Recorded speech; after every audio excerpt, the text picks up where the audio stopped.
Hello, hello, hello. We are back with another season of Black and Audacious, where we talk about our bold ideas, interviews with bolder guests, and talk about all things pop culture and the shenanigans that come with it. We back. We back. Yay, we bite. We bite in the Florida voice. And I am your host, Akate, joined by my beautiful Black and Audacious sisters, Nakia and Tawanda. We've been away on a sabbatical for the summer. Yes. We are back and we are ready to jump in and really give our community what they're looking for. Lots of stuff going on right now. Yes, it is. Yes, it is. And so just kind of kick things off, when we talk about, our podcast and being Black and audacious, who had the audacity over the past couple of weeks? Who has literally had the audacity? Well, I mean, I think what's really obvious is talking about Donald Trump and how he had the audacity to come for Kamala Harris last week.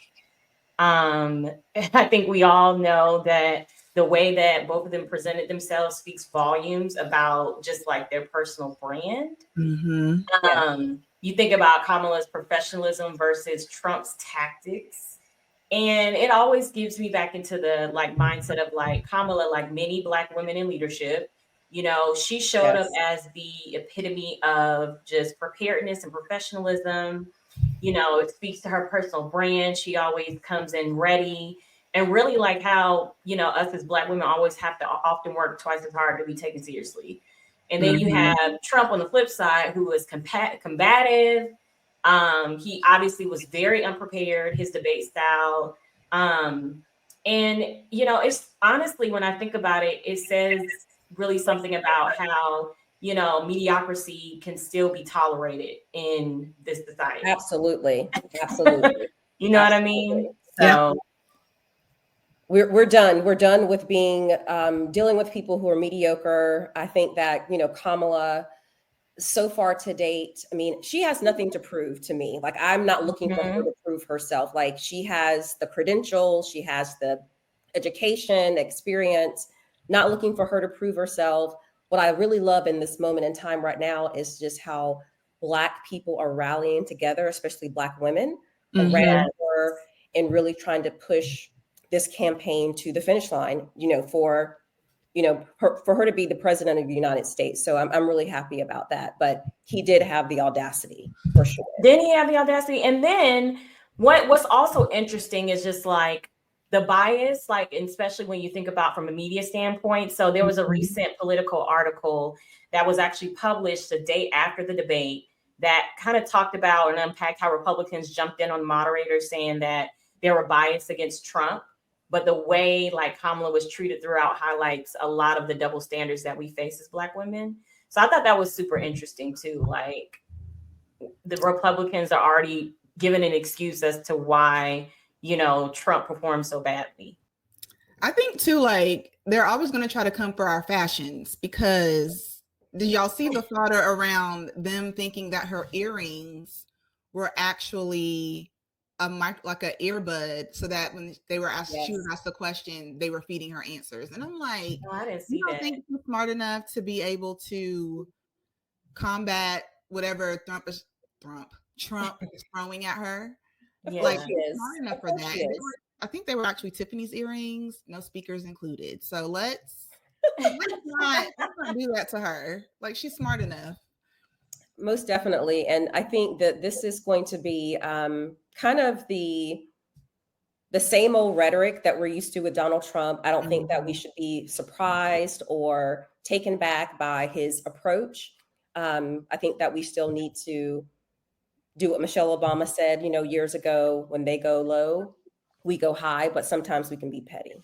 So exactly. I'll leave it at that. But can we just really just talk about how I think now everyone's seeing like it's opening up a lot of people's eyes about how women are treated in the country, especially Black women. So shout out to Plies for jumping in and actually apologizing and giving us our flowers because I love Plies. I love him. Plies in his teeth. He busts his baby. Not Plies in his teeth. Plies in his teeth, okay?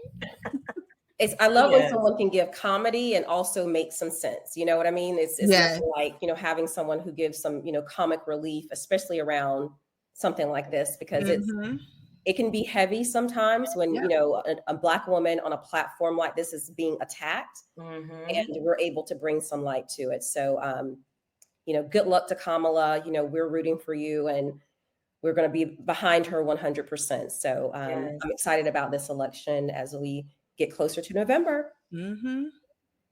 All right. Another, I think for me, someone who had the audacity, Lord have mercy. So the American Alliance of Equal Rights, they were actually pretty much, they're sued the Fearless Fund. And I don't know if anyone's familiar with the Fearless Fund, but they agreed to shut down their Strivers grant program, which is a significant grant that actually helps Black women entrepreneurs with, you know, helping to scale their business. So that entire case has been going on for probably a year now. And it's just been the ups and downs. And what I truly do love about this is the woman behind Fearless Fund. She has definitely held her head up really high throughout this entire ordeal. And it's actually a setback, if I'm truly honest, that, you know, she actually had to settle. What we don't know what the settlement looked like. I think it's closed right now, but we know that that grant, the Strivers grant, was eliminated from the program. So I'm not sure if Fearless Fund has been completely shut down. I hope it's not. But I really am saddened that, you know, this American Alliance of Equal Rights was able to come in and say that there was racism, discrimination against non-Black founders, and violated the Civil Rights Act of 1866. 1866. I think we were slaves back then. Yeah, to that point, I think they the reason why they settled was because Fearless Fund can still run some of their other programs. And I think Arian was saying in the article that you had shared from the AJC Ikate that she didn't want it to prolong and like kind of tamper with the other things that they have going on. So there are still things that Fearless Fund can do, but this was one of those programs that they just settled it. It's not coming back based on what I read. But it is sad that they had to go through that in the first place. It's ridiculous. Well, yeah, and I think there was a little bit of confusion around it too, because I was seeing a lot of chatter, like folks were kind of confused and like, what does this mean? Is this not a victory? But actually, I was reading something, I think it was on LinkedIn, or I think Fearless Fund actually posted on LinkedIn, which gave a lot of clarification to it, in that the Strivers grant contest was already coming to an end. So that in itself, you know, it has nothing to do with all of the other programs that they're running, and like, you know, they're still going to be remaining strong, like within their community. So within the community. So shout out to her for just like being resilient and all that, like staying true to the brand, to the identity of the brand, and just being just a badass woman. Absolutely. So. But, you know, it's things like this will happen. I think that she handled it with poise and grace. So kudos for sure. Yeah. Next up, for who had the audacity? I think you still going, Ikate? No, go ahead. Oh.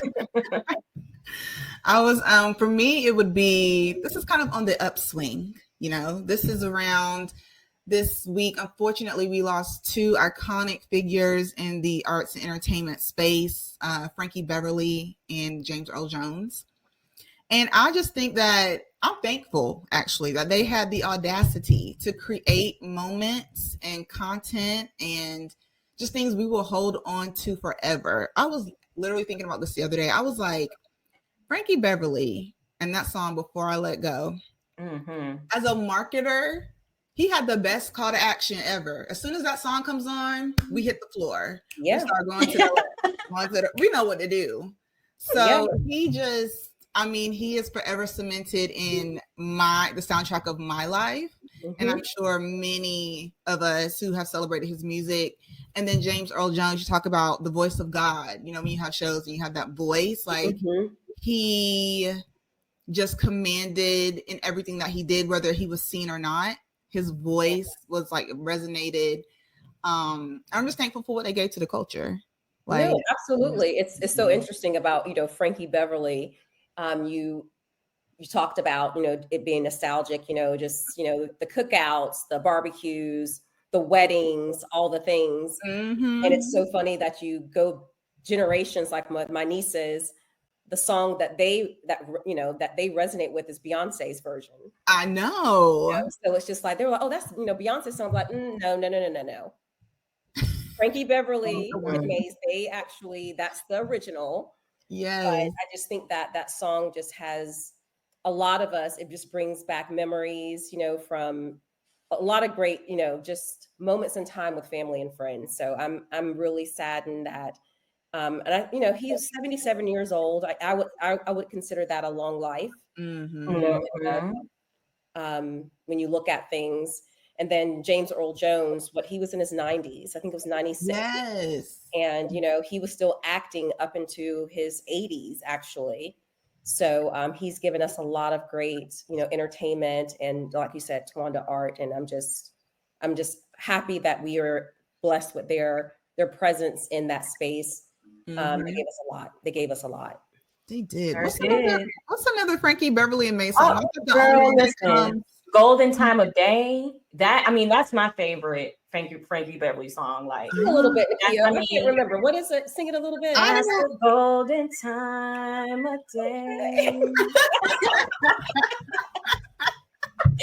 Listen, I remember my dad. My dad, like, shout out to him. He has such an amazing, impeccable taste in music. That's why I feel like I got my impeccable taste in music. And I just grew up on all those great, just feel good type of vibes. And I remember that one. Like, I remember that. My first concert was Earth, Wind and Fire. So I feel like I could have been like thriving in the 70s. But yes, he was just amazing. One thing that I wanted to call out about James Earl Jones that I saw as a lot of media outlets was like paying homage. He did an interview like with CNN a while ago that he kind of opened up about him having like a speech impediment when he was younger. Wow. And how that kind of silenced him. That's crazy. And you know, it really, like, I think he, you know, didn't really say much as a child for a while, but now to think like the irony of that, you know, him coming into, you know, his sort of career and being like the voice. I mean, how much the irony and all of that is just amazing. And just like, believe in yourself, you know, you gotta silence out the noise and all the BS that comes with people thinking, you know, deflecting on you, whatever the case may be. So I thought that was interesting too. But no, I think that's interesting because just thinking about his voice made him more money than his actual physical acting, like being on screen. His voice was what really, you know, Darth Vader. I mean, that's iconic character.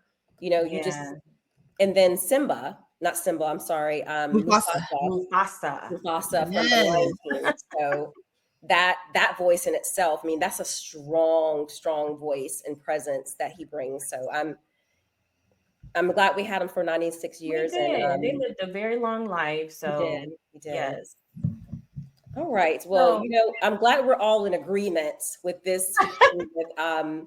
But let's agree to disagree, because there's some things that are on the table right now that are happening. Of course, and the one big thing that kind of just comes to mind is the Super Bowl, and how, of course, they just announced that Kendrick Lamar is going to be headlining the Super Bowl.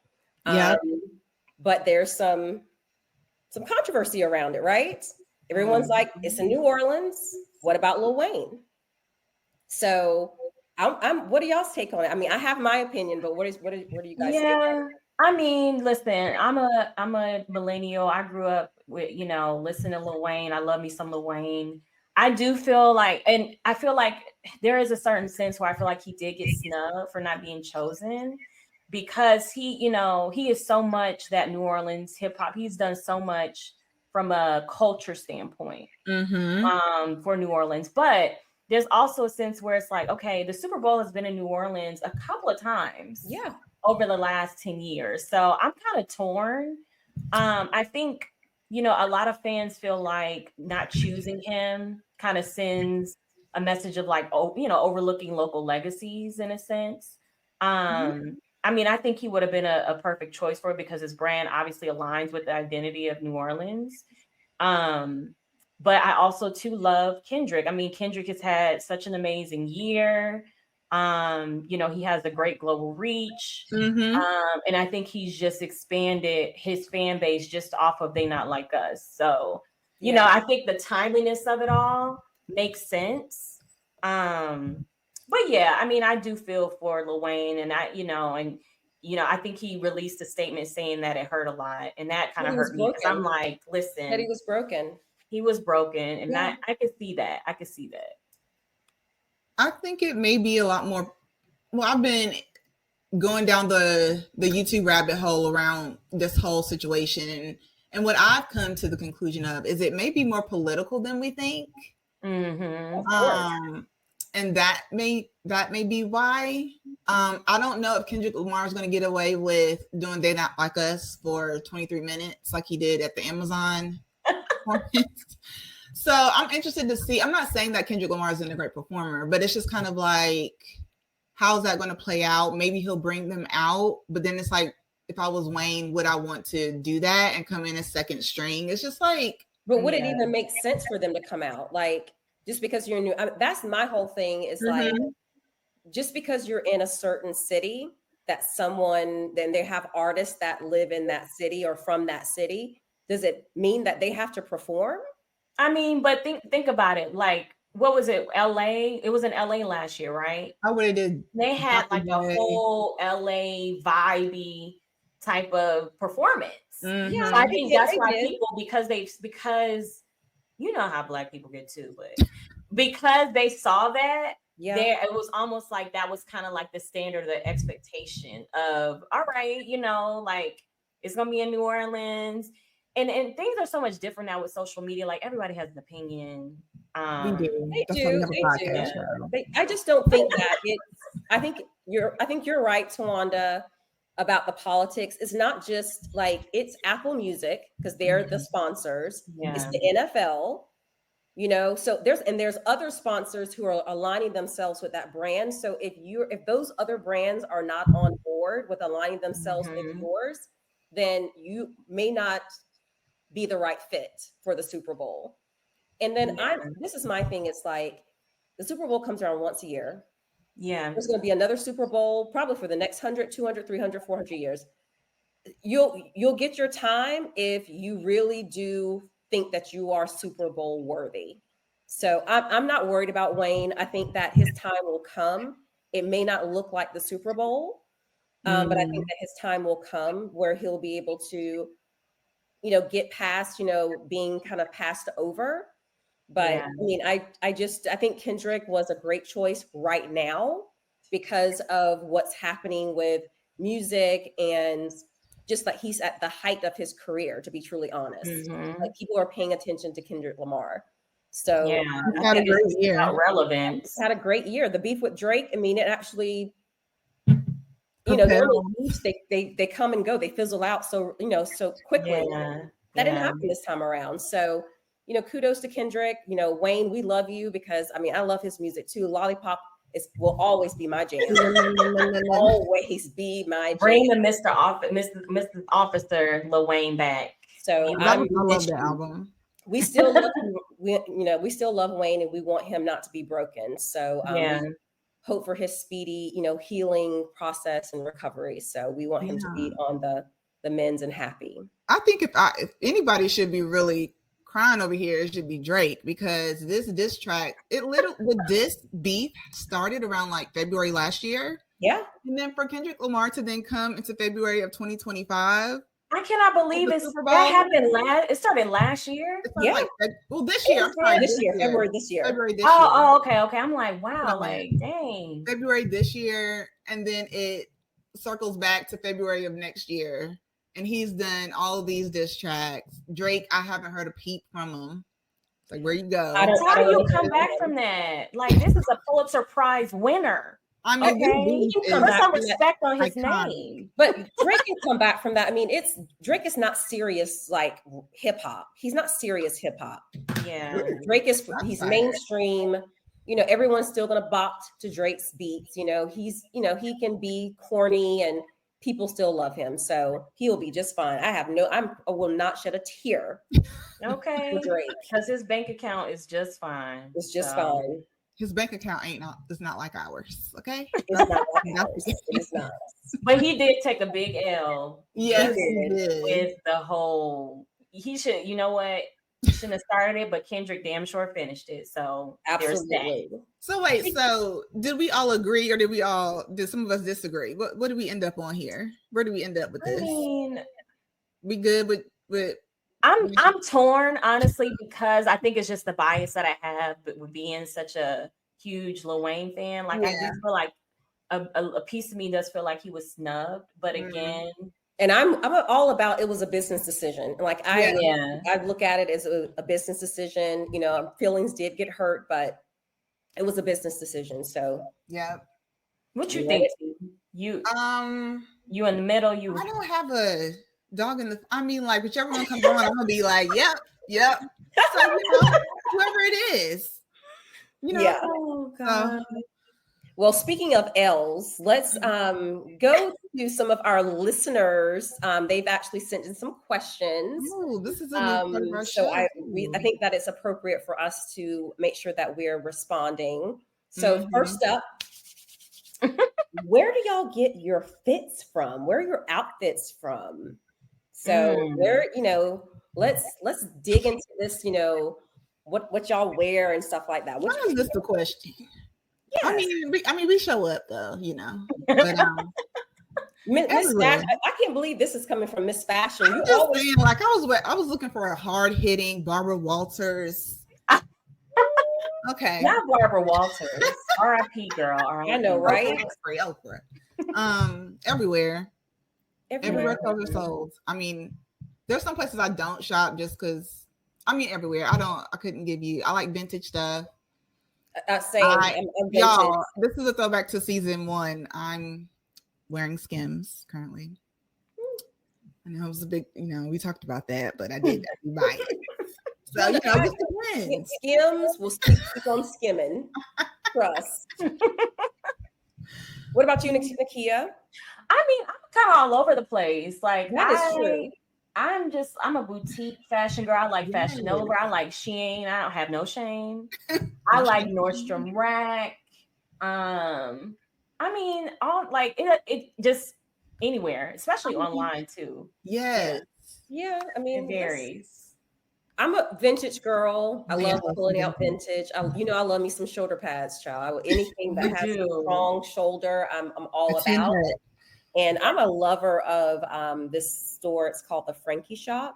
Oh yeah, just like I would call them like basic pieces. They're timeless pieces that you can wear, season after season. So I try to live in that land because, child, I'm old. I can't be dressing on trends. I just can't be doing that type of stuff. It's too much. It's too much. Well, now that the fall, is coming, I feel like this is where you really be in your fashion bag. This is where you be in the bag. Yes. Like bring out the fits. This is where we separate the oil and the water. Yes, we do. Separate. We figure out the two in the fall. Yes, the coconut oil and the coconut water is definitely separated during this time, for sure. Oh, the Real too. Real is amazing, especially if you're like a designer girl. Like I'm a little bit of fast fashion and designer. Yeah. So I like to, just accessorize the Real. Like I know you mentioned vintage. They have really great vintage pieces too. Absolutely. So, yeah. All right. Another question. Let's see. Why did you all decide to do a podcast together? That's a great question. I'm actually going to start because I don't think people know that we are all business partners. Yes. That we are all business partners. We have. Bring it to the surface, Kate. What? I said, bring it to the surface. Come on, bring in the plug. So we're business partners. We have a consultancy called Tenants. T for Tawanda, E for Akate, N for Nakia. Back and forth. So, we came together, because we're all, experienced in comms, educated in comms, and we all came together. We were actually brought together 10 years ago. I would say a little over 10 years ago for myself and Tawanda, but as a collective 10 years ago, working for another agency, and we just worked so well together. We created magic together. And I think that a lot of people don't realize that when you get into your, professional work environments, it really does make a difference when you actually get along with people and you can collaborate on big ideas and just like really have each other's backs. And I think that that's one of the reasons why we all came together to create that. But as far as the podcast, I think that came from Tawanda.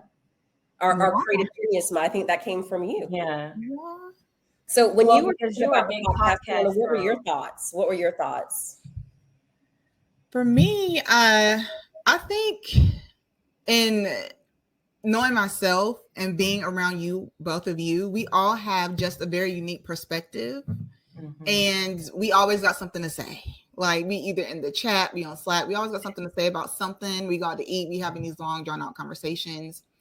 And I think we're all smart, especially not just about pop culture and all those things everyone can talk about, but our business. And I think it's nice to have a medium to talk about that, because literally when I look through, I love podcasts just naturally. I listen to them all the time. And so do I. And you do. And you do. Oh, okay. So what y'all don't know, that was a little shade. Yes. But there's not, you talking about they not like us. I don't see a lot of podcasts with women in our field kind of talking about things like that we talk about. So I think it's opportunity. This is an opportunity for us to carve out our lane in the podcast sphere and in the comm space. So absolutely. Come on, I think it's the fact of just the energy that we bring to each other. Like we all are so different, in so many different ways. And I think that coming together as a trifecta is like magic. Yeah. And, we kind of went our separate ways for a few years. And then I think we kind of missed that camaraderie. Yeah. And this was kind of a way for us to come back together, build that sisterhood that we had before, like, on boats in the south of France and, those types of vibes. Like, it's the energy. Yeah, absolutely. Absolutely. But we came together, we have this podcast now. And one of the things that I know that we all love is bringing a new perspective, a fresh perspective to all things pop culture and things that are just happening in our industry as well. So I'm happy to be here with you ladies for sure. Same. All right. Last question. How do you all decide on what topics you discuss? I think it's a combination of things. I think it's, what we see trending, and we have like a audacious perspective on it. Like I feel like we're all, audacious in our own right. And so, we have like and also just being comms professionals, like we're always going to have like a perspective on what this looks like from an optics standpoint. Yeah. So I think it's just a combination of that. I think it's just like what we see. We're always like on social media, reading articles, like, I mean, because that's just the nature of what we do in our profession. But I also think too, we want to hear from our listeners, like what y'all want us to talk about. Like, what makes you audacious, or, if there's a certain topic, I think that's, also important too. So. I like the idea when we come up with topics that's going to not just resonate, but give people something to think about. Because, it's one thing to talk about, just like we're talking about, Donald Trump and, Kamala Harris, the debate. And, you can look at that scenario and there could be tons of different perspectives that you have around it, and for us, we can put a comms lens on it easily. And have, and break it down and give you, just the highs and lows and some of the key takeaways, right? So I think that when we're thinking about topics, they can come from anywhere, whether it's social media or conversations that we're having with each other. And then I do like that you guys are sending in questions for us to add to our content. So thank you for that. And I love that we're able to answer your questions. Yeah, same. Do we have time for one more listener question? Sure. Yeah. Let's bring it in. All right, here we go, y'all. Need the real. Listener question. I'm a recent college graduate searching for a PR job and I'm being lowballed. What should I do? And so I'm like, oh, we got a PR question. I know, right? But anyone want to go first? I can start. Okay. I think it's so important that when you're a college graduate, you have to know going into any job interview situation, knowing your worth.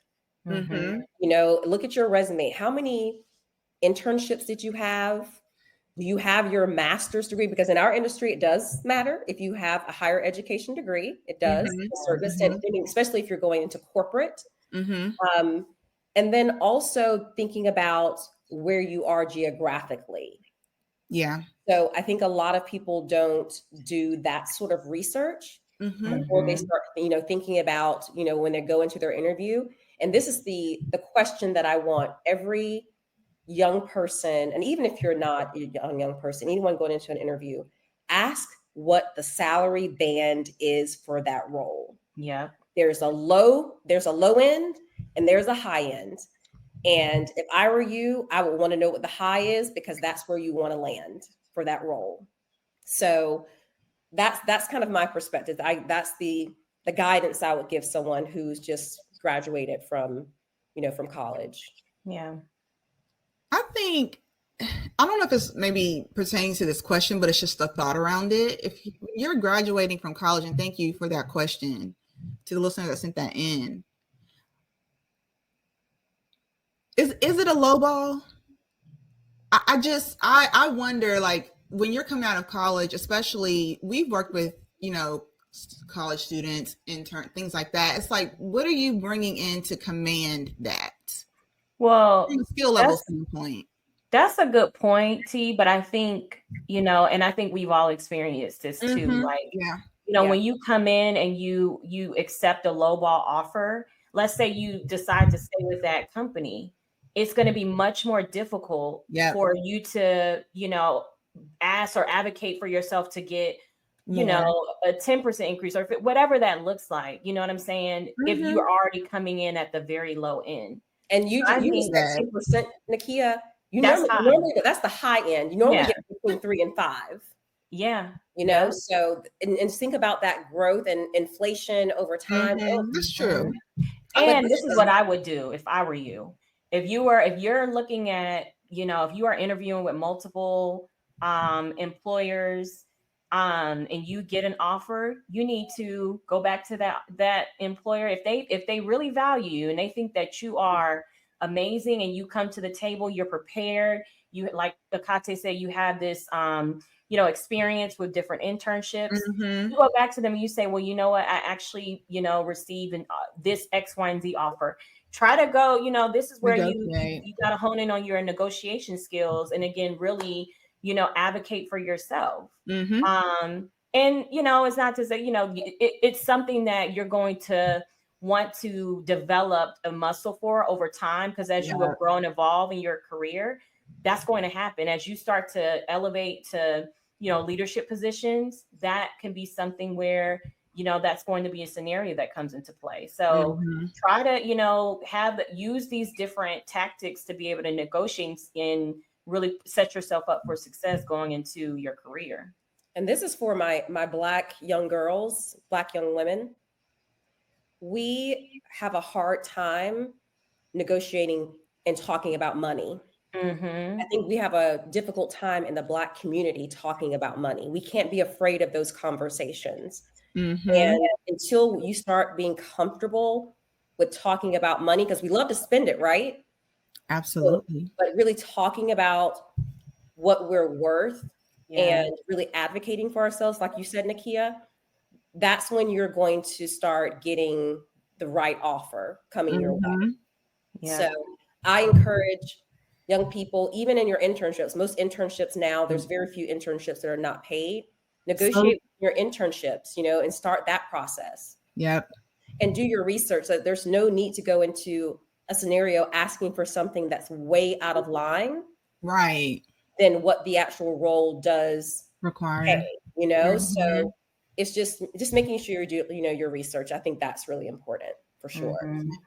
That's a good question. That is a very good question. And I hope more of those come in because, I know all of us, we are the ones who extend that olive branch. We want to help the generations that are coming up behind us. I don't want anybody to struggle. Yes.